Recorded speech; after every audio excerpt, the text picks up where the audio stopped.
Hi folks, 2 days ago, won't be 2 days for you, but on April 29th, I bumped into Matthew Bornstein on at Blue Stockings, you know, the bookstore on, what's the street, Christie, Allen Street. And he wished me a happy May Day, May 1st. And I remembered other May Days I'd spent, May 1st days. May Day has a long history. It goes back to the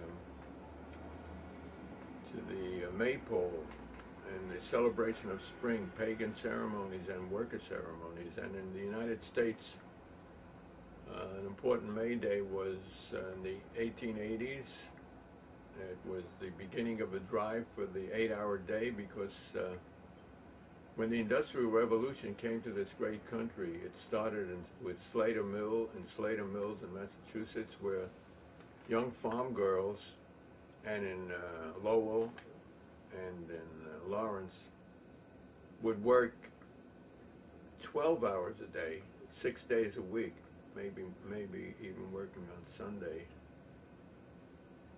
So May Day has a long history, and I remember as a younger kid, the May Day parades in New York City. They ended in Union Square, and Union Square was not named after trade unions, unfortunately.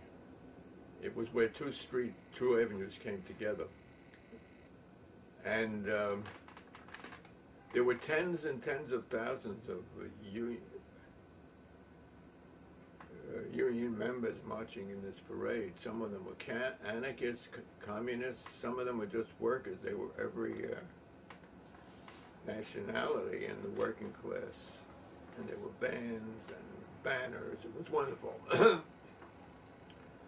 Those days are gone, seemingly, because the working class in America is fled to Asia and fled, or disappeared, and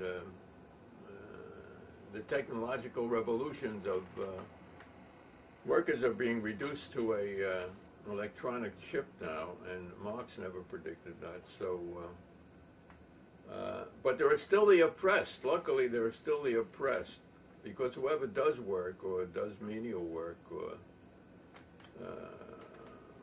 factories are disappearing in many places. They're oppressed. They're oppressed by the upper classes, the rich classes, the political classes, the governmental classes or class. The rulers oppress the people who are ruled. And even in the so-called democracy, that's a lie. This has become a deathocracy. It's not bringing democracy to Iraq, for instance. It's bringing deathocracy. It used to be trying to bring democracy, spelled D-E-M-O-C-K-R-A-C-Y, but now it's just, you know, and soldiers are just workers with guns, and what they manufacture is death. So I feel sorry for anyone who can't afford to go to college, so they go to hell instead. They join the army, forced to join the army. And there's no draft, God forbid, because if there was a draft, there is a middle class in America, sort of, still being destroyed slowly. But if there was a draft, the war would end much sooner. But they can't do that, so they're the people who rule over us. So they're in a deep quandary. They don't know what to do. So they're saying, let's just kill for another few months, and then maybe we can retreat honorably. I remember now the Vietnam War, and it came out later that McNamara had told Johnson, and they knew years before the war ended that they couldn't possibly win there. I don't know what they were going to try to win anyway. But in order to save face, they, oh, the light came on. Well, that's in honor of this statement. In order to save face, was it to save their ass? No. the people in the poor grunts, the soldiers in Vietnam, had to lose their ass. So tens of thousands, well, maybe 20,000 died after when they realized, Americans, Vietnamese, who's counting? 2 million Vietnamese, I think, died in that war. So they had to keep the war going to save their face. Go figure. So to get back to today's program, I became a radical when I was 13. I'm a depression child, and you had to be, and I went to a kind of elite high school that had a young, what do they call themselves?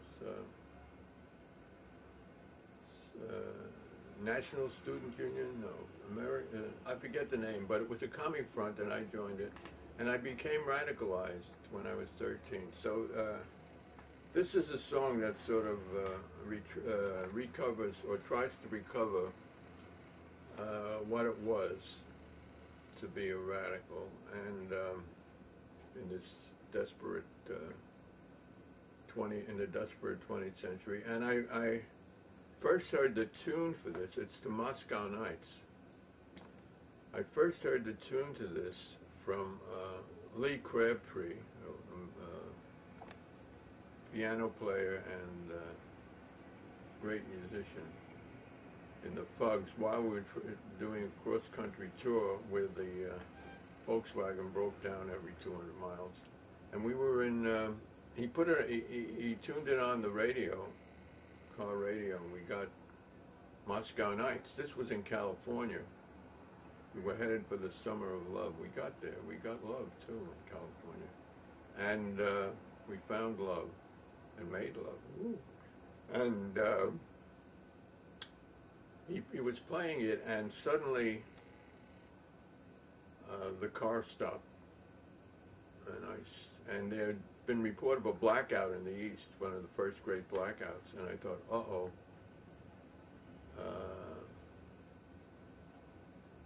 Amiri, no, what do we call him now? Leroy, uh-oh, his folks are doing it again.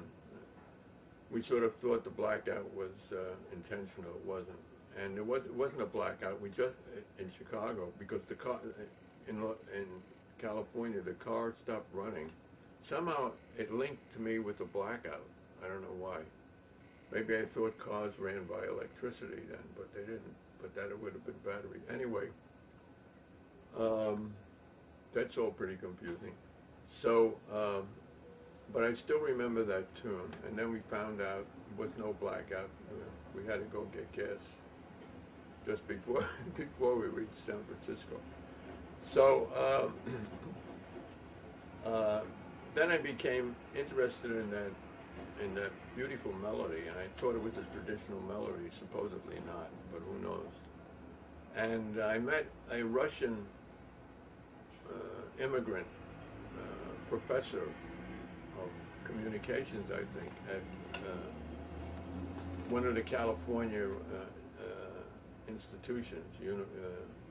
Wait a while, prison is an institution too. Oh, well, anyway, California, and he taught communication. I asked him about this song, and I said I was disappointed because I think the song was written in the late 20s or early 30s under Stalin.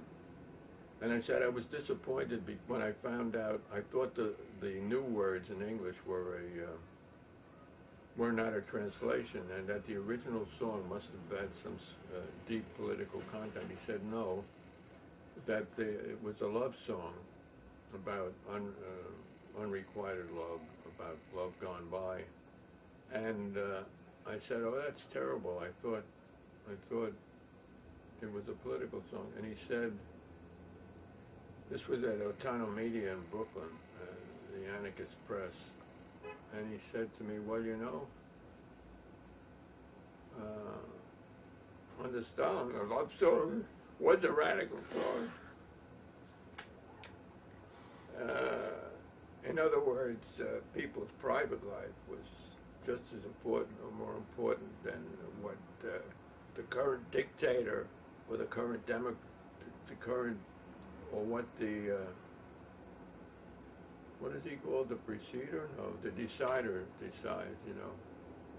So your personal life is just or more important than your so-called political life. American political life is a farce, but that's for another program. So I wrote this song, and I'm going to sing it now. Can you focus in on the words so people can also see it? Oh, focus in on the illustration.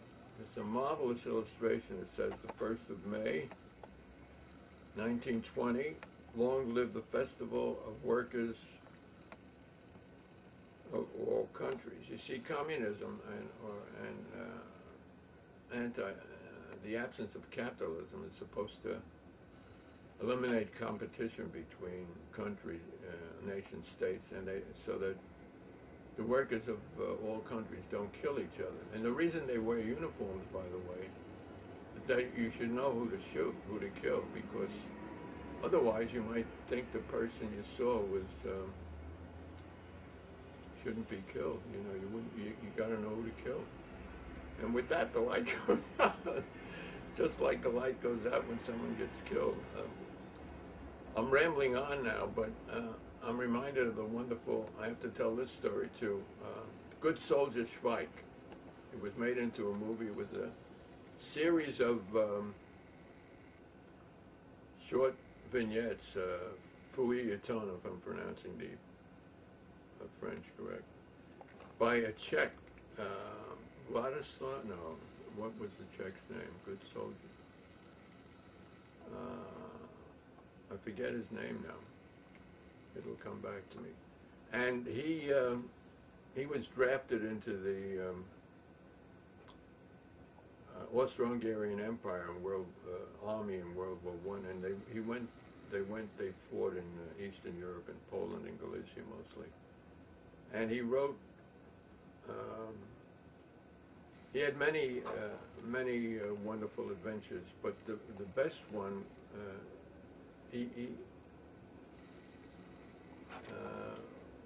When Franz Ferdinand was shot, someone came into the shop, into a bar in the book, Good Soldier Schweik, and he said, "Have you heard Franz Ferdinand has been shot?" Or Ferdinand has been shot, and Schweik says, "Was that the Ferdinand who owned the pet store across the bridge, or was it the greengrocer on this side of the bridge?" And there's a scene where he goes to enlist in the Austro-Hungarian Empire to join the fight. Only his leg is broken, so he goes in a wheelchair and he's got crutches, and he goes into the draft office and he shouts, "On to Belgrade! On to Belgrade!" And he gets an immediate 4F as an insane person. So then the concluding chapter is even more hilarious. There's a lull in the fighting somewhere on the Eastern Front, and they go in bathing, the soldiers, and they leave their uniforms on the side, and suddenly there's a shot fired, and everyone runs to get their clothing, the uniforms.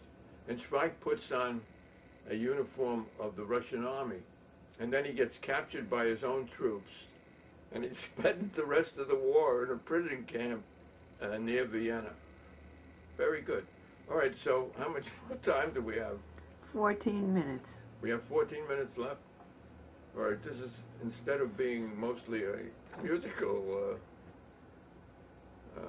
session, this has been a lot of talk. Anyway, this is called, oh yeah, about the illustration. Beautiful picture of a young woman, and green leaves all around. And most Bolshevik and later CP banners, posters, were terrible.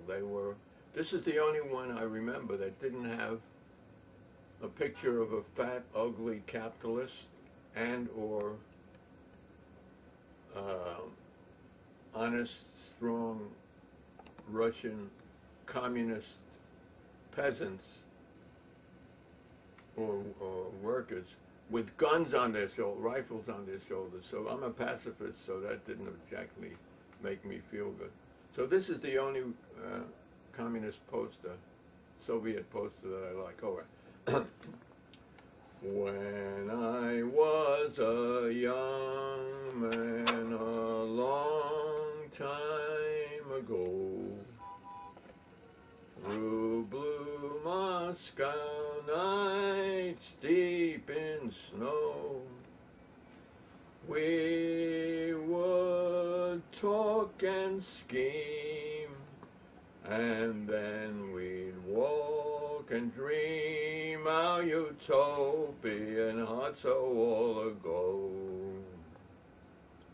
Youthful dreams turn nightmare, but yet, all our love of freedom's beauty we will ne'er forget. Under stars of evil and dreadful hate, our wondrous children still now defy their fate. Through the years of hope and fears we have all seen many comrades disappear, how sad we have been. Different czars shall come, but different czars will go, and darling, I still love you so. When I was a young man a long time ago, through blue Moscow nights in deep snow, we would talk and scheme, and then we'd walk and dream our utopian hearts. So annoying.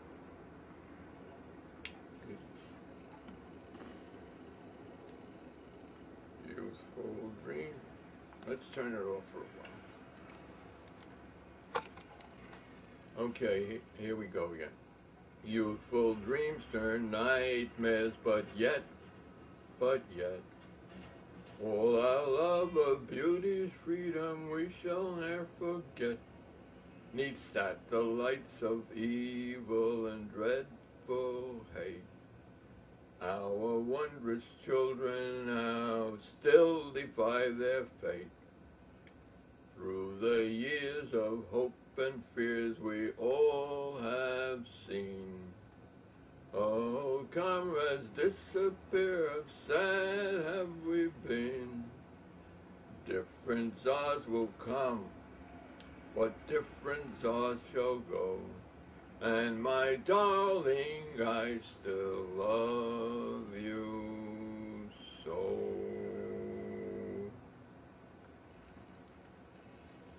Okay, that was the job. And now back to the real world. The world, oh, let's see, there's another song for all you guys and gals.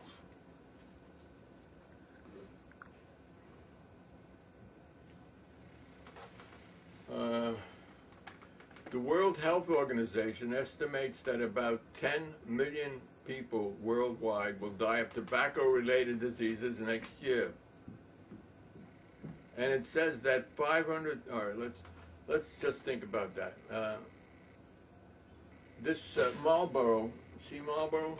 It's the world's leading cigarette. It's Philip Morris company, and they amalgamated some decades ago even with Kraft food. So you should get them mixed up. For instance, if they're a Kraft Food Corporation, how could they be killing people? Well, maybe with rotten cheese. No. So they recently, since there's been a huge anti-smoking tobacco movement, they recently changed their name. Well, they advertise on TV. They stopped doing it for a while. They're telling you how to, these ads, I can't believe the hypocrisy of them.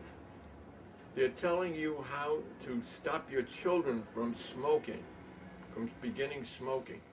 Because, you know, their customers die every day. In America, one out of four deaths are tobacco related every year. You don't know that. They don't tell you that. 2 million deaths, 400,000, over 400,000 tobacco-related diseases. Can you beat it? Can you beat that? Lung cancer, emphysema, heart failure, all kinds of cancers and other organs of the body. They keep discovering it. I remember now George Gershwin, you used to see him with a cigar, and a friend of mine also. They died of brain cancer. Brain cancer my ass, so to speak.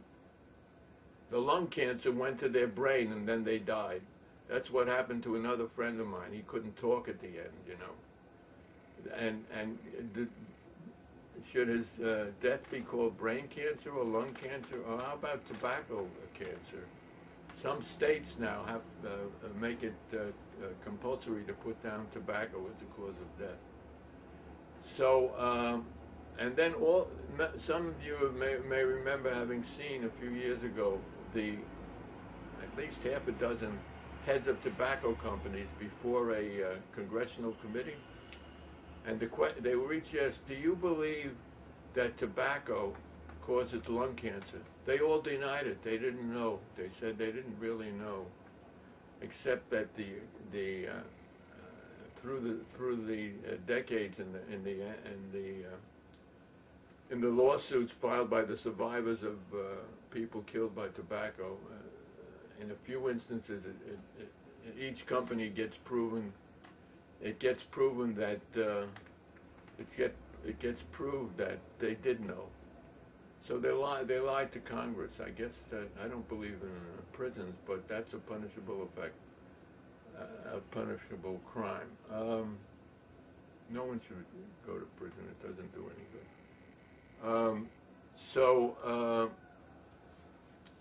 Philip Morris changed its name to Altria, A-L-T-R-I-A.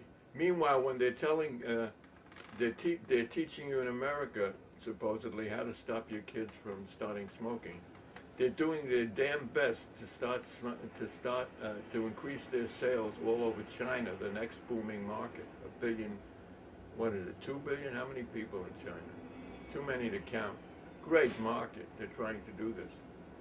So they changed their name to Altria, A-L-T-R-I-A, but I spell it Altria. I'll try and fool you. I'll try and fool you.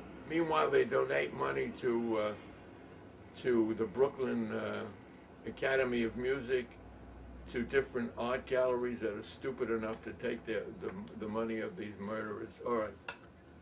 So the World Health Organization, it's only 10 million a year, and it says, the World Health Organization, that 500 million people now alive, that's the correct figure, 500 million, will eventually die of that same ignored affliction, tobacco addiction.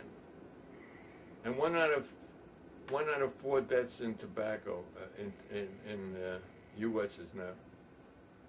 Smoke on, deluded, addicted, suicidal, stupid idiots. I can say that because I used to smoke. I smoked. I was a smoker. And like Mark Twain said, it's very easy to stop smoking. I've done it a dozen times.